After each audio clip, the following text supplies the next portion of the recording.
What is going on, my fellow movie nerds and geeks alike? Today I have another haul video, your monthly show where I show what I have been wasting my money on. I'm having a good time. Not.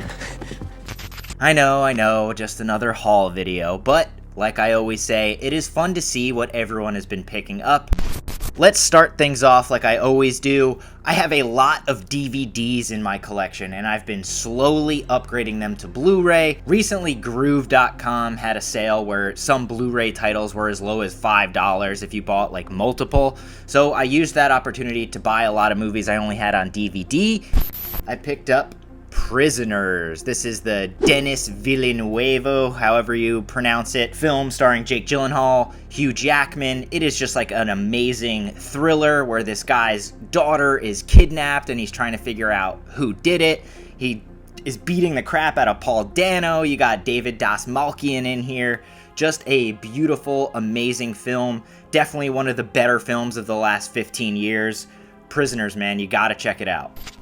End of Days. This is one I only had on DVD, and it was a glaring omission from my HD Schwarzenegger collection. This one has Gabriel Byrne playing like Satan himself, I believe, where like Schwarzenegger is trying to uncover this mystery before like the end of the world happens, and just like a goofy, kind of honestly not often talked about Schwarzenegger film that I think is really fun. So yeah, man, End of Days.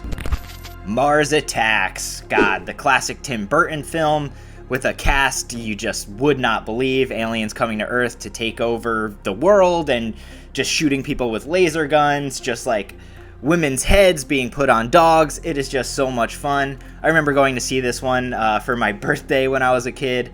But yeah, I only had it on DVD and wanted to pick it up on HD, and Groove provided an opportunity for me to do that on the cheap.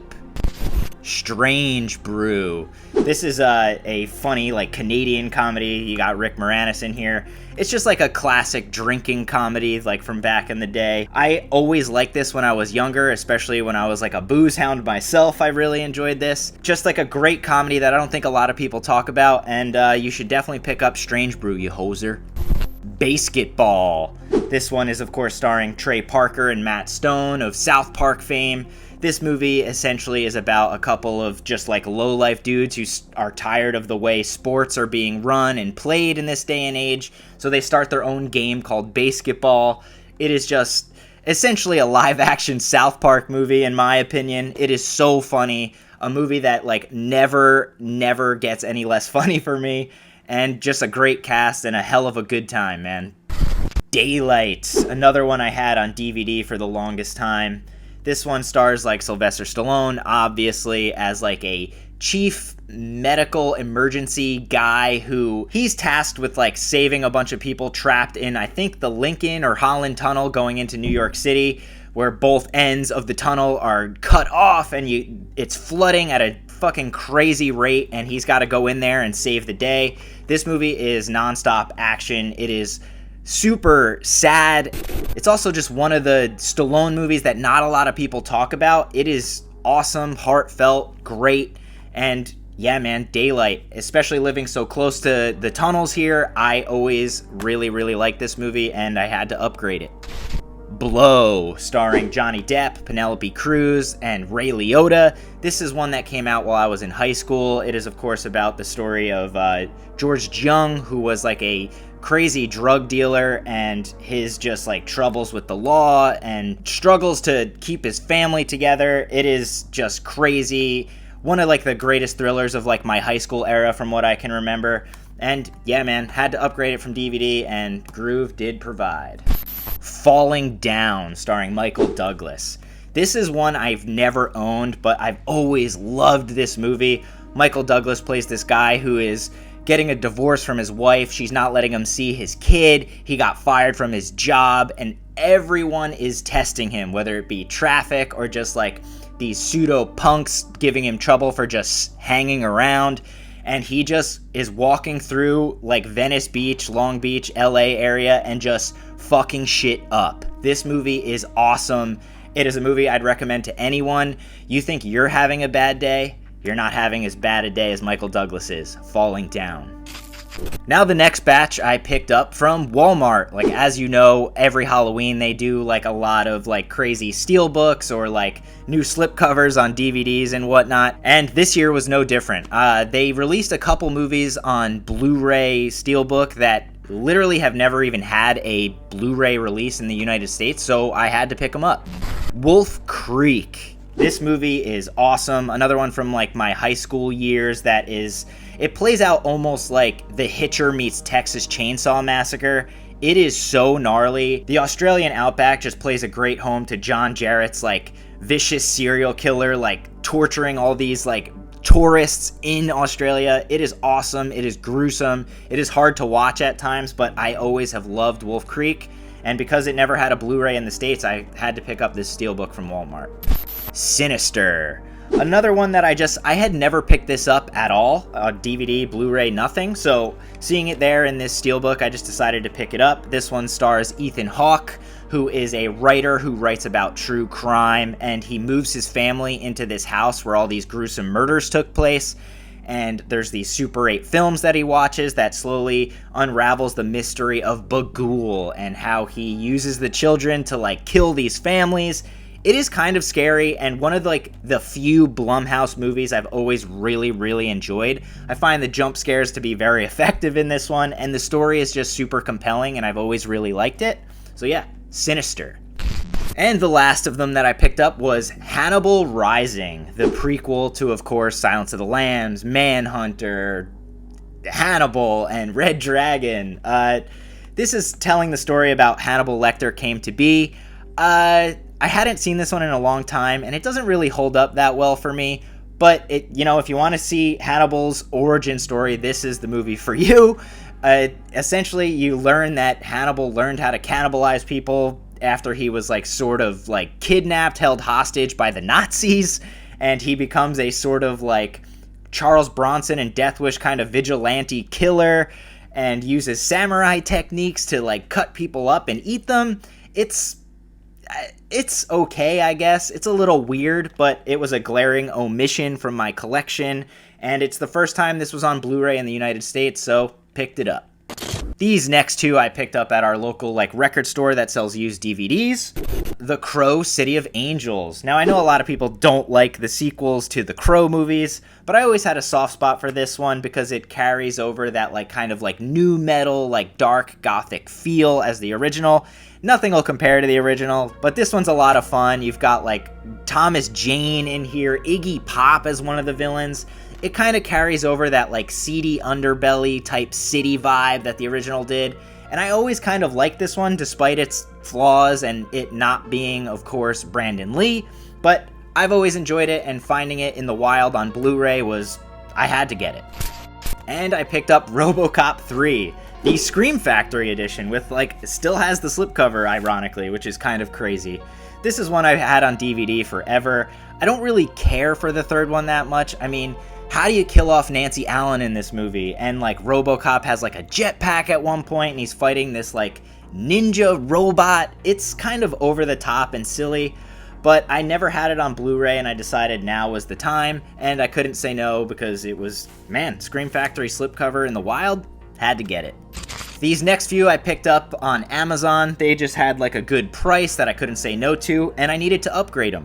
Jack Frost, he's chillin' and killin'. This one is, of course, a schlocky, fun winter horror movie where a serial killer's DNA and blood accidentally mixes with the snow and a chemical, and he becomes a mutant killer snowman. It is ridiculous as that sounds. It is just a lot of schlocky good fun. So I had to pick it up and upgrade it from my old DVD. And in that same vein, I also got Jack Frost 2, which stars the main characters from the first one as well, but they're on vacation in a tropical place, and he's got the little snowballs in this one that are killing people. Just a schlocky, fun time that I needed to upgrade, and come on, man, Jack Frost is just fun. And I picked up the Tremors 7 movie collection on Blu-ray. I only had the first 4 of these on DVD, and I wanted to upgrade them to HD, so I picked up the 7 movie collection. Realistically, I think the first 3 are the only ones that I find semi-endearing, but I wanted to own all of them and check them out, give them another revisit. The first two, incredible. I mean, it's about like worms under the ground killing people in like Perfection, Texas, or somewhere in the Southwest. They are a lot of fun, and like the creature effects are always a good time, and Michael Gross is always great. Kevin Bacon in the first one, Fred Ward in the first and second one. So much fun. I had to pick this up and give them another chance, at least the later sequels, even though I know they're not good and won't hold up. Now these next two I picked up from Barnes & Noble's recent Arrow Video 50% off sale. This sale is definitely still going on, and for 50% off, pick up some of the things you've been waiting on. The Red Queen Kills 7 Times. This is a giallo film. It is directed by the same guy who did The Night Evelyn Came Out of the Grave, and it's kind of in that same vein. It's like a supernatural gothic giallo. It's about a girl who accidentally kills her sister when she's younger, and she believes the undead sister has come back to life and is killing people around her. It is cool and a lot of fun, and adds a lot of new elements to the giallo subgenre. I really enjoyed it. And I also picked up William Friedkin's Cruising, starring Al Pacino. This was one I had never seen before, ironically. I think I saw it once when I was like really young and just, I never remembered it. But this is great. This is like an Americanized giallo, in my opinion. It is about Pacino, an undercover cop, just infiltrating the gay underground nightclub scene because there's a guy going around killing them. It is seedy and gross and gnarly to watch, and the kills are violent. The sex scenes are way over the top and sleazy. It's a tough watch at times, but it is so much fun. I love films that show like the seedy early days of like New York club scene. It's great, and you have to check it out, especially for the twists at the end. And these next two I picked up because recently I grabbed my wife the Cinema Speculation book from Quentin Tarantino that she's been reading, and he talks a lot about Brian De Palma. And we've all seen the De Palma classics like Carrie and Scarface, but he talks a lot about films that were glaring omissions from my collection, and I wanted to check them out. So I picked up Blowout on the Criterion Collection. Now this one is what I would consider to be one of the most underappreciated films of all time. John Travolta, Nancy Allen, he plays like a sound designer for cheesy horror movies who accidentally is recording ADR or something like that when he hears a murder take place. It is crazy, red herring twist, government conspiracy, gnarliness. It is so good, just unraveling the mystery of this movie as John Travolta struggles to see like who can help him, who can help solve this murder, and while all along helping Nancy Allen, who's like this woman who just so happened to be in the car. It's just great, and I don't want to spoil too much, but yeah, Blowout is one you need to check out. One of my favorite movies of all time that I wish I had seen years ago. Dressed to Kill, starring Nancy Allen again, and Michael Caine. This one is like almost like a giallo film, in my opinion. It is about a woman, Nancy Allen, who is a prostitute who witnesses a woman killing a fellow prostitute, and she's struggling to figure out like who can help me, who can save me.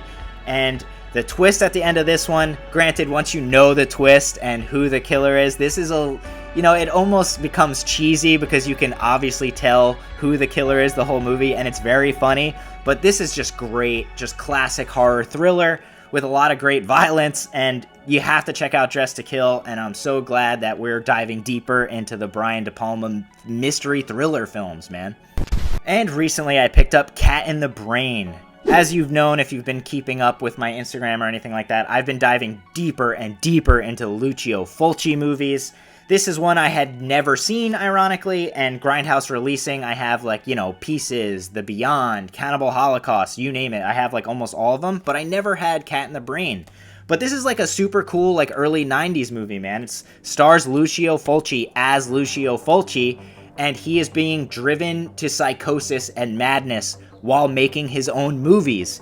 It's gnarly. There's a cool twist as to who the killer is in this movie. Everything you expect from a Lucio Fulci film is in here. Lots of brutal, over-the-top violence, his classic eye zooms. But it's super fun, man, and like all this going on while essentially Lucio Fulci is playing himself is just great. Just awesome, and definitely check this one out. And continuing in that same vein, recently Cauldron Films had like a sale on all their titles, so I used the opportunity to upgrade shit I had on like Blu-ray or DVD because these are just like great. Contraband, Lucio Fulci's Contraband. Now this one is essentially Lucio Fulci's like dive into mafioso type movies. Everything you expect from a Lucio Fulci film is in here, but it's not a horror movie. It's about like this mafia, and you get all his tropes. You get brutal violence, up close gore gags. It's crazy, and you got Frizzy's score is almost sounding like Miami Vice. It's so good. Contraband's one that I had never seen before, and I really enjoyed it. So it was great to kind of finally dive into like this Italian like crime movie type genre.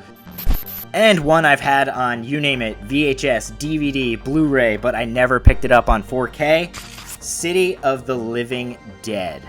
Now this one, I kind of was okay with the Blu-ray, but I saw this amazing Gates of Hell slipcover that Cauldron did, and I was like, well, I'm gonna have to get that. And when they announced this sale, I finally pulled the trigger. This one, of course, is from his Gates of Hell trilogy. That is just, man, this might be his like masterpiece. I prefer The Beyond myself as my favorite Fulci film, but this one is just about a priest who kills himself, and it opens the gates of hell. It is gnarly. You get like a guy getting a drill put through his entire head. You get a woman throwing up all of her intestines and guts. It is awesome and just gory as all hell, and a lot of fun, man. If you haven't seen The City of Living Dead, I don't know what you're waiting for. Definitely check it out. And I also picked up this Synapse limited edition that is now out of print, Tenebrae 4K from Dario Argento. Now, if you know me, I've had this film forever, but recently I've decided that Argento is one of my favorite directors, and I just need to get like the most premium edition of every movie he's ever put out. And because this is out of print, it was hard to find, but I saw Grindhouse Video had a scratch and dent section where like they have like little dings in the corner, so they offer it at a discounted rate. And I saw they had Tenebrae, and I was like, dude, I need that. And Tenebrae, of course, is about like a writer who is traveling to Italy on his like book tour, and it turns out there's a killer copying the kills in his books. It is so good. One of Argento's best, in my opinion, but then again, everything the guy's done is a masterpiece in my personal opinion. This one has a great twist at the end that you'll never see coming, and just amazing camera work, amazing score by Goblin, and just over-the-top violence that you can only get from these Italian films. And yeah, dude, this limited edition that comes with the booklet, the poster, the movie on 4K, and enough special features to make any horror fan just shiver with joy. Tenebrae, man, the limited edition, I had to have it. And one of the few new releases I picked up was Can't Hardly Wait on 4K from Sony. This is one of my favorite teenage like party comedies from when I was growing up, and I only had it on DVD. I never had it on Blu-ray or anything, so I had to pick it up. My wife loves Ethan Embry. We love Seth Green in this movie. It is just so fucking funny. We quote it almost daily to each other, and the 4K looked pretty good. There's just like a lot of special features, a lot of deleted scenes we had never seen from this movie, so this was a no-brainer for us. It's obviously about like an unrequited love story about these high schoolers that are graduating, and holy shit, man, it is so funny and still holds up to this day in my opinion. And during the Arrow Barnes & Noble sale, I finally picked up the Mexico trilogy from Robert Rodriguez and Arrow Films.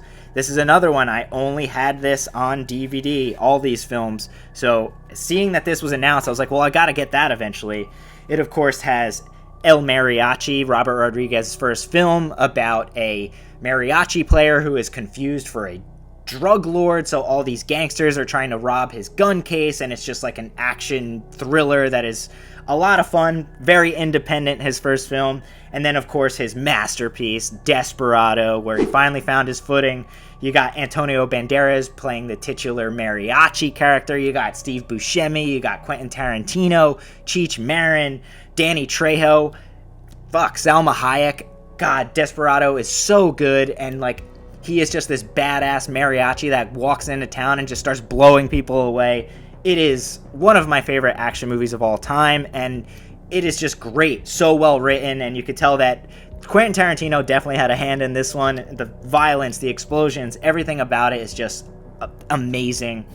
And of course, his final film in the trilogy, Once Upon a Time in Mexico. Now, this is just like a hodgepodge of craziness, man. You got, of course, Antonio Banderas returns as the mariachi. You've got Johnny Depp playing like this undercover agent who gets blinded, and he's fighting people blind, and he's got this fake arm. You've got Mickey Rourke in here. It is so crazy, and it's just like a perfect fitting end to the trilogy where like this mariachi finally gets his revenge.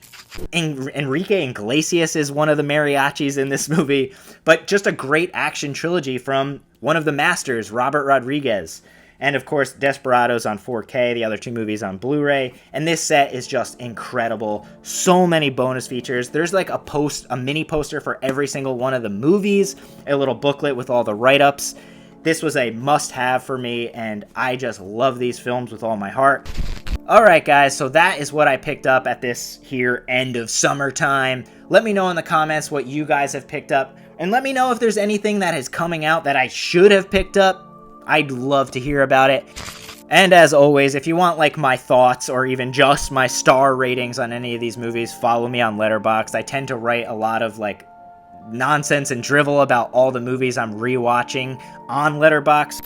And that is it, guys. So thank you so much for always watching even these silly haul videos. I really appreciate you and love you all. And until the next video, you guys, adios.